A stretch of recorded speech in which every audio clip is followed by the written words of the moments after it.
વડોદરાની જનતા પાસેથી જાણીએ કે વિધર્મીઓ પર નવરાત્રી પ્રવેશ પર લગામ, જેને લઈ વડોદરાની જનતા શું વિચારી રહી છે, તો આવો સાંભળીએ। નવરાત્રી માં જગદંબાની આરાધનાનો ઉત્સવ। માં જગદંબાના નવરાત્રીના ઉત્સવ સમયે એક વિવાદ ઊભો થયો છે કે નવરાત્રી એટલે ગરબામાં વિધર્મીને પ્રવેશ કરવા દેવો જોઈએ નહીં। શું સનાતન ધર્મ, શું હિન્દુ ધર્મમાં ક્યાંક એનો ઉલ્લેખ છે ખરો? હાલ ગુજરાતમાં નવરાત્રી નોરતા રમાઈ રહ્યા છે ને કેટલાક સમાજના લોકો હિન્દુ ધર્મના ઉત્સવ સમયે વિવાદ ઉભો કર્યો છે। મંતવ્ય ન્યૂઝ સંસ્કારી નગરીના બુદ્ધિજીવી જે સમાજને પ્રોગ્રેસિવ વિચારધારા ધરાવે છે એવા વ્યક્તિઓનું મંતવ્ય લેવા પહોંચ્યું છે। આપણે વિદ્વાન વકીલ, કારણ કે તર્ક કરવામાં વકીલને હોશિયાર માનવામાં આવે છે, ન્યાય મેળવવા માટે પણ વકીલની જરૂર પડે છે। આપણે વિદ્વાન વકીલ અમિત દાદાવાલા પાસે જાણીશું। શું કહો છો, ગરબામાં વિધર્મીને પ્રવેશવા નહીં દેવો જોઈએ, આ જે વિવાદ થઈ રહ્યો છે એને તમે કેવી રીતના જોઈ રહ્યા છો? અધર્મીને ના પ્રવેશવા દે ને તો ચાલે। વિધર્મી એટલે જ શું, એ કોઈક રીતે તો કોઈક તો ધર્મ માને છે।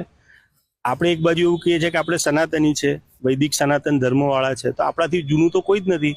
આ બધા જે ભૂલા ભટકેલા ખોવાઈ ગયેલા લોકો, અજ્ઞાન પર ચાલી ગયેલા, બીજી પાસે જતા રહ્યા, સમય આવ્યો ગુરુ બદલી લીધો, સમય આવે ભગવાન બદલી લીધા, આવા બધા લોકો છે। પાછા આવે બહુ સહર્ષ સ્વીકારી લેવાના, ભેટીને સ્વીકારી લેવાના કે આવતો રે ભાઈ પાછો।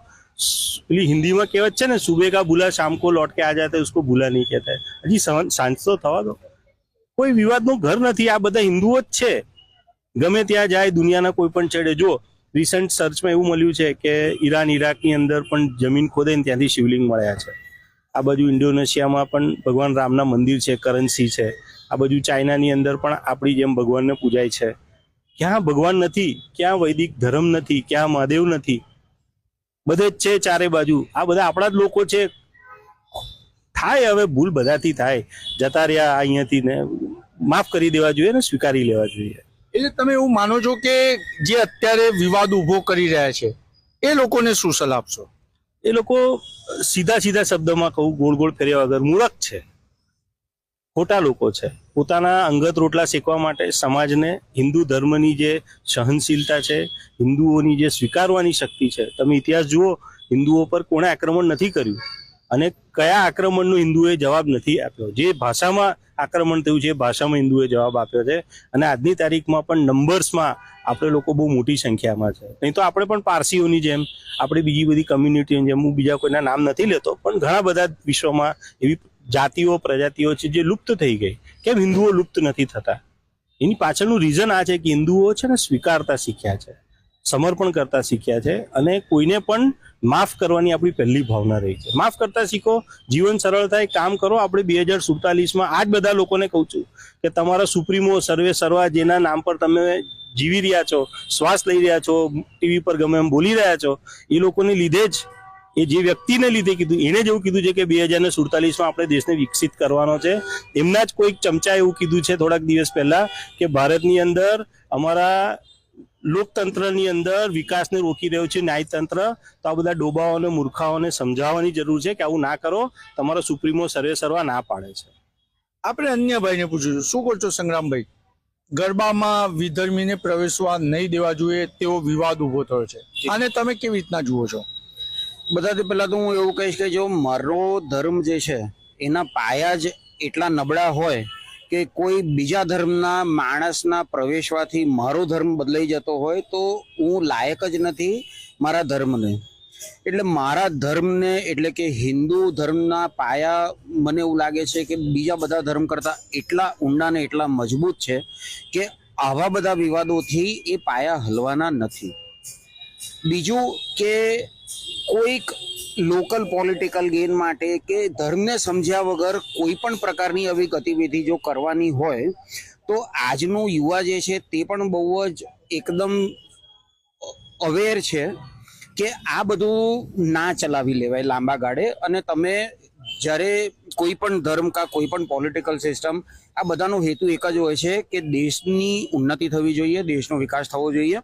અને આજે તમે કોઈ પણ વિકસિત દેશને જોશો તો એની અંદર એ લોકોનું જે ધર્મ ઉપર આધાર જે છે એ છોડીને જે રેશનલિઝમ છે એના ઉપર કેટલો બધો આધાર એ લોકો રાખે છે, એ બધું આપણે ધ્યાન આપવા જેવું છે ને. 2047માં આપણા યુવા પેઢીએ આ જે ડેવલપ નેશનના ફ્રૂટ્સ રીપ કરવાના છે એના માટે એ લોકોએ તૈયારી કરવી જોઈએ કે ના આ બધી ગતિવિધિઓમાં પડીને કે આવી રીતે કંઈ પણ દોડવાની પ્રયાસો જે થતા હોય છે તેની અંદર પડવાની મને નથી લાગતું કે કંઈ જરૂર છે. મારો ધર્મ બહુ જ મોટો છે, મારો ધર્મ બહુ જ ઓપન છે અને મારો ધર્મ જે છે તેની મુઠ્ઠીઓ હંમેશા ખુલ્લી હોય છે, બંધેલી નથી હોતી.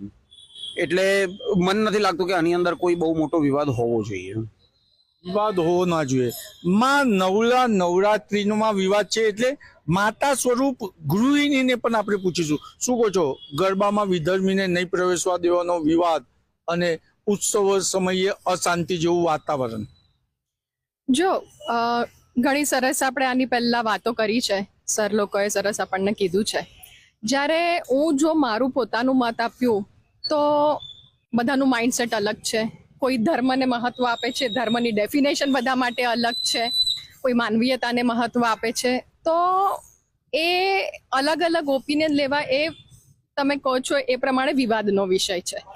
તો અહીંયા પર્ટિક્યુલરલી જ્યારે ગરબામાં આ વિવાદ સંકળાયેલા છે એ વસ્તુ માટે જો હું વાત કરું તો એક નાનું મારું મત એવું હશે કે આપણને ખબર છે કે 2-3 વર્ષથી આ આપણે જોઈએ જ છે ને જોતા આવ્યા છે કે 2-3 વર્ષથી આવું ગરબા હોય ને આ વિષય પર વિવાદ થાય જ છે.